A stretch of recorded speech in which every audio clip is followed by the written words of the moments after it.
Hello बच्चों, चलिए प्रश्न को पढ़ते हैं और समझते हैं।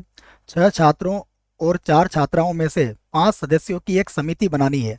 ज्ञात कीजिए कि समिति कितने प्रकार से बनाई जा सकती है। यदि समिति में हमें दो चीजें दी हुई है, यहाँ पर पहला और दूसरा दोनों विकल्पों में हमें हल करना है। प्रश्न को हल करने से पहले प्रश्न के लिए हम मुख्य अवधारणा लिख लेते हैं। तो प्रश्न के लिए अवधारणा मुख्य अवधारणा में हम प्रश्न से संबंधित एनसीआर को समझेंगे। उसे मैं लिखूंगा भी कि एन वस्तुओं में से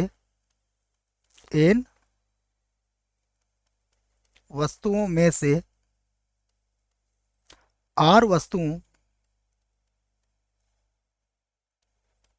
वस्तुओं को लेकर लेकर बने संचयों की संख्या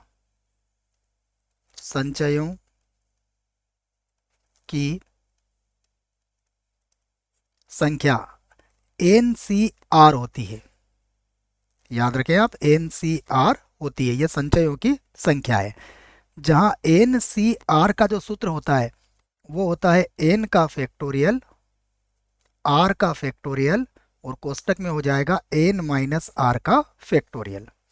और फैक्टोरियल क्या होता है इसे भी हम यहाँ पर समझ लेते हैं कि जो फैक्टोरियल एन होता है इसका अर्थ होता है क्रमागत प्राकृत संख्याओं का गुणनफल। तो प्रथम एन प्राकृत संख्याओं के गुणनफल को हम एन के फैक्टोरियल से व्यक्त करेंगे। इसका अर्थ होगा 1 गुणा 2 गुणा 3, और इस प्रकार जब आप संख्याओं को गुणा करोगे तो ये हो जाएगा n-1, और गुणा में फिर से n आ जाएगा। तो ये होता है एन के फैक्टोरियल का अर्थ।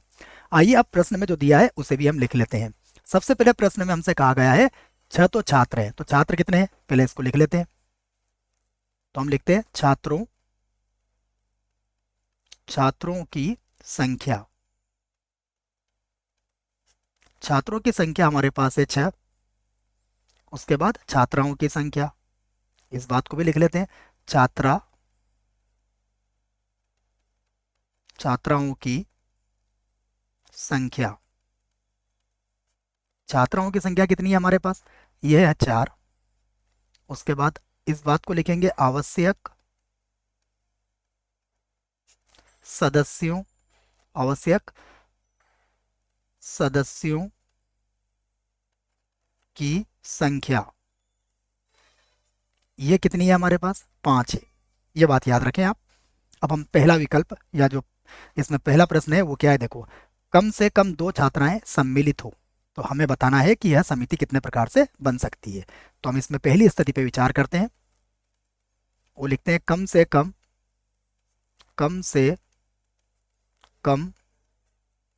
2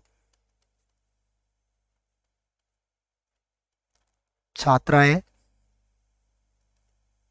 ये लिखा गया है देखिए, कम से कम 2 छात्राएं सम्मिलित हो। तो कम से कम 2 छात्राएं सम्मिलित हो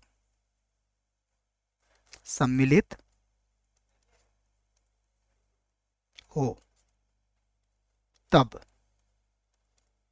अब कम से कम 2 छात्राएं सम्मिलित हो तब क्या होगा बच्चों, देखो हमारे पास छात्राएं कितनी है, 2 है, सॉरी बच्चों 4 है। तो 4 में से हम या तो 2 छात्राएं ले सकते हैं, या तो 3, या फिर 4। तो पहले तो हम इस स्थिति पे विचार करते हैं कि अगर 4 छात्राएं हमारे पास है और उसमें से हम 2 छात्राओं का चुनाव कर रहे हैं, तो उसके बाद हमें कुल सदस्य कितने चाहिए। कुल सदस्य हमारे पास 5 है। यदि 2 छात्राएं आपने ली तो फिर 6 छात्रों में से 3 को आपको लेना पड़ेगा। तो गुणा में कितना हो जाएगा, 6C3। फिर प्लस ये हो सकता है कि आप 3 छात्राएं ले लो, तो 4C3। तो छात्र कितने होंगे, 2 होंगे। तो ये हो जाएगा 6C2। ये हो सकता है कि आप चारों ही छात्राएं ले लें, तो 4C4। और अब आपको केवल एक छात्र चाहिए, जो 6 में से ले लेंगे आप, तो 6C और 1 हो जाएगा। अब हम इसे हल कर लेते हैं। इनको हल करने का तरीके के लिए सूत्र मैंने लिखवा दिया है। अगर आप इसको सीधे हल करना चाहते हैं तो कैसे हल होगा, ये 4C2 के लिए हम क्या लिखेंगे, इसको 4 गुणा लिख देंगे 3, 2 बार लिखेंगे, और नीचे 2 का फैक्टोरियल खोलेंगे तो ये हो जाएगा 2 गुणा 1।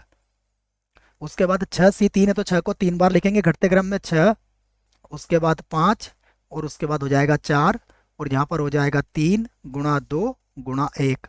प्लस का चिन्ह लगाएंगे। 4C3 4C3 को बच्चों हम लिख सकते हैं, इस बात को भी याद रखें। मैं एक सूत्र और लिख देता हूँ, इसकी भी सहायता आप ले सकते हैं कि हमारे पास एक सूत्र होता है NCR बराबर NC N-R।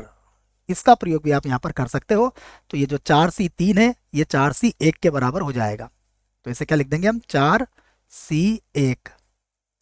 और 6C2 को कैसे लिखेंगे हम, 6 गुणा 5 और बटे में आ जाएगा 2 गुणा 1। 4C4 का मान 1 होगा बच्चों, याद रखें। और 6C1 का मान 6 हो जाएगा। आगे हल कर लेते हैं। देखो 2 से ये 4 कितनी बार कट जाएगा, अगर आप देखेंगे तो यहाँ से हम सभी को काट देते हैं। देखो 2 3 6 से 6 कट जाएगा। उसके बाद 2 से ये 4 कितनी बार कट जाएगा, 2 बार। तो गुणा कर लीजिए आप, 5 का पढ़ा 4 बार बोलेंगे तो 20, 20 का पढ़ा 3 बार बोलेंगे तो 60, और ये हो जाएगा 120। तो यहाँ तो दिया मैंने 120। इसे हल कर लेते हैं। देखो 2 से ये कट जाएगा 3 बार, तो ये 5 का बड़ा 3 बार बोलेंगे तो 15, और 15 का गुणा 4 में करेंगे तो ये हो जाएगा 60, और 6 का गुणा 1 से करेंगे तो 6 आ जाएगा। अब हम इन सभी को जोड़ लेते हैं। देखो बच्चों, तो ये हो जाएगा 180 अर्थात 186। पहली स्थिति में हमारा उत्तर आ जाएगा। अब देखें दूसरे में हमसे क्या पूछा गया है। हमसे पूछा है अधिक से अधिक 2 छात्राएं सम्मिलित हो। तो इस बात को भी हम लिख लेते हैं यहाँ पर, अधिक से अधिक, तो अधिकतम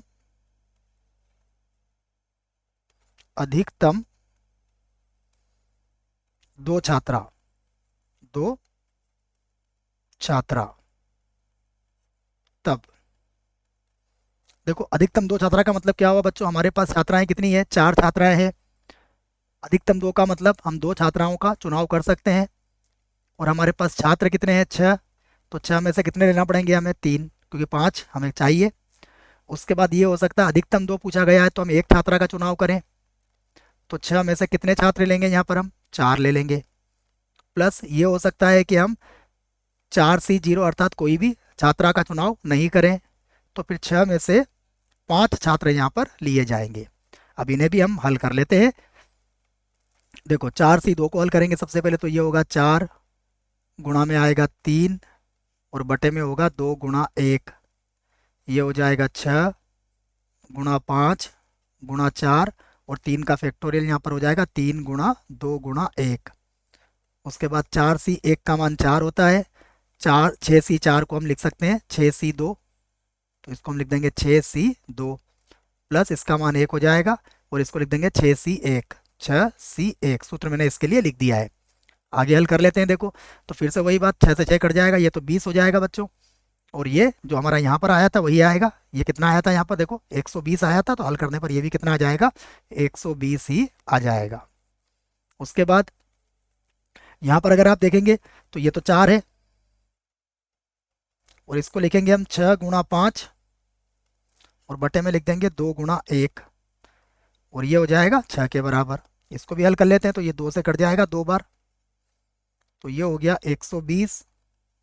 यहाँ पर देखिए 6 का गुणा 5 से करेंगे तो 30 हो जाएगा, और 30 को फिर बच्चों 2 से गुणा करेंगे तो ये 60 हो जाएगा, और प्लस यहाँ पर भी कितना आ जाएगा, 6 आ जाएगा। हल करने पर ये भी कितना आ जाएगा, 186 आ जाएगा। दोनों स्थिति में आंसर हमारा बराबर आया है। आशा करता हूँ आपको इस प्रश्न का उत्तर समझ में आया होगा। धन्यवाद।